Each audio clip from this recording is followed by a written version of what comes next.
कभी सोचा है, जब हम कंप्यूटर इस्तेमाल करते हैं तो पर्दे के पीछे असल में क्या चल रहा होता है? आज हम एक सफर पर निकलेंगे, बाइनरी के सबसे छोटे हिस्से से लेकर सिस्टम को बचाने वाले फायरवॉल तक। चलिए इस जादुई दुनिया की गहराई में उतरते हैं और देखते हैं कि ये सब काम कैसे करता है। एक मामूली सा क्लिक, लेकिन इसके पीछे छिपा है क्या?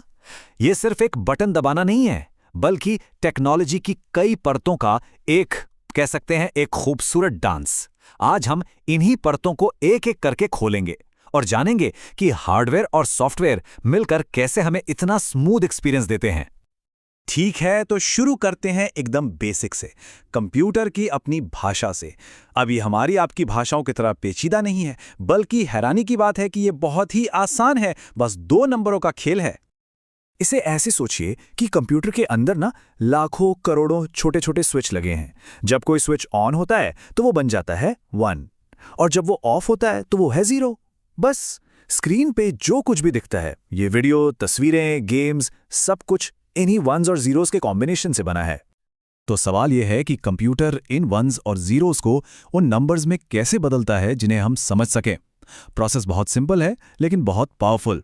देखिए, दाईं तरफ से शुरू करके हर बाइनरी डिजिट को 2 की बढ़ती हुई पावर दी जाती है और फिर बस उन वैल्यूज को जोड़ दिया जाता है जहां डिजिट 1 है। बस यही छोटा सा गणित है जो पूरी डिजिटल दुनिया को चला रहा है। कितना कमाल का पैटर्न है ना? सिर्फ 2 डिजिट्स 0 और 1 का इस्तेमाल करके कोई भी नंबर बनाया जा सकता है। जैसे जैसे हम बाइनरी में एक डिजिट और जोड़ते हैं, डेसिमल वैल्यू डबल होती जाती है। जैसे बाइनरी में 10 का मतलब है 2 और 100 का मतलब है 4। इसी सादगी की वजह से कंप्यूटर इतनी तेज कैलकुलेशंस कर पाता है। तो ठीक है, हमने मशीन की भाषा तो समझ ली, लेकिन अगला सवाल यह है कि इन सारे वंस और जीरोस को मैनेज कौन करता है? इन्हें कंट्रोल कौन करता है? यहीं पर एंट्री होती है ऑपरेटिंग सिस्टम की। ऑपरेटिंग सिस्टम को आप कंप्यूटर का मास्टर कंडक्टर समझ सकते हैं।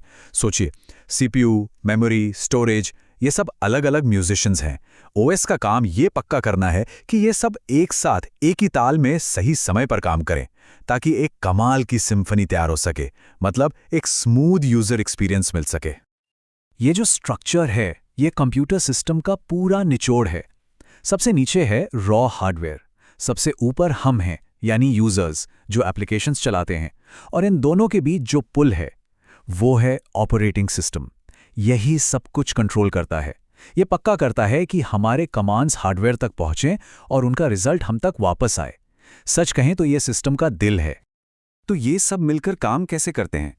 देखिए, यूजर एक एप्लीकेशन से इंटरैक्ट करता है, वो एप्लीकेशन ऑपरेटिंग सिस्टम को बताता है कि उसे क्या चाहिए, और फिर ओएस हार्डवेयर को कमांड देता है। ये एक बिल्कुल सहज फ्लो है जो हमारी डिजिटल लाइफ को मुमकिन बनाता है।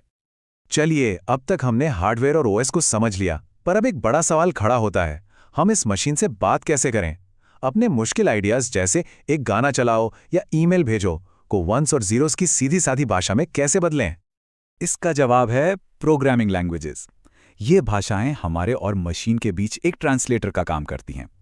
ये एक ब्रिज बनाती हैं जिससे हम इन सादी भाषा से मिलती जुलती कमांड्स लिख पाते हैं, जो फिर बाइनरी कोड में बदल जाती हैं जिसे कंप्यूटर समझता है। पर हाँ, सारी प्रोग्रामिंग भाषाएं एक जैसी नहीं होती। जो हाई लेवल भाषाएं हैं जैसे पाइथन, वो अंग्रेजी जैसी हैं, लिखने में आसान पर ट्रांसलेट होने में थोड़ा वक्त लेती हैं। दूसरी तरफ लो लेवल भाषाएं सीधे मशीन से बात करती हैं। ये बहुत ज़्यादा तेज होती हैं, पर इन्हें सीखना बहुत मुश्किल है। फर्क कुछ ऐसा है जैसे कार चलाना और खुद कार का इंजन बनाना। दोनों के अपने अपने फायदे हैं। तो अब हमारे पास एक वर्किंग कंप्यूटर है जो हमारी बातें समझता है, लेकिन जैसे ही ये इंटरनेट जैसे बड़े नेटवर्क से जुड़ता है, ये खतरों के लिए भी खुल जाता है। इसे बचाने के लिए हमें एक डिजिटल गेटकीपर चाहिए, और यहीं आती है हमारी अगली लेयर। फायरवॉल को नेटवर्क का सिक्योरिटी गार्ड समझिए। ये गेट पर खड़ा रहता है और आने जाने वाले हर डेटा पैकेट को चेक करता है। इसके पास कुछ नियम होते हैं जिनके आधार पर यह तय करता है कि क्या अंदर आ सकता है और क्या नहीं, क्या सेफ है और क्या खतरनाक हो सकता है। ये हमारे डिजिटल किले की पहली डिफेंस लाइन है। और हाँ, ये सिक्योरिटी गार्ड्स वक्त के साथ काफी स्मार्ट हो गए हैं।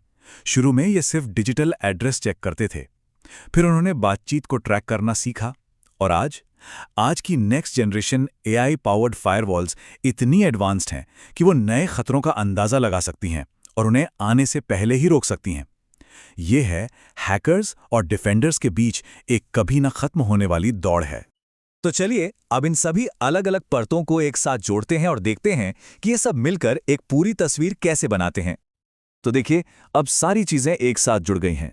हार्डवेयर बाइनरी में बात करता है, ऑपरेटिंग सिस्टम उसे ट्रांसलेट करता है, एप्लीकेशंस हमें काम करने के टूल्स देते हैं, और एक न दिखने वाला फायरवॉल इन सबको बाहरी खतरों से बचाता है।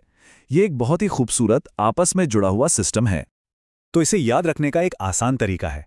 हार्डवेयर है नींव, ऑपरेटिंग सिस्टम है आर्किटेक्ट, प्रोग्रामिंग लैंग्वेजेस वो टूल्स हैं जिनसे हम कुछ बनाते हैं, और फायरवॉल है सिक्योरिटी सिस्टम।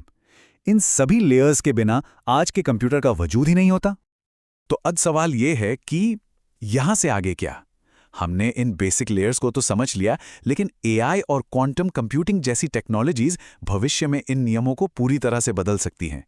कंप्यूटिंग में अगला बड़ा मुकाम क्या होगा, ये तो खैर वक्त ही बताएगा, लेकिन एक बात पक्की है, आगे का सफर बहुत ही दिलचस्प होने वाला है।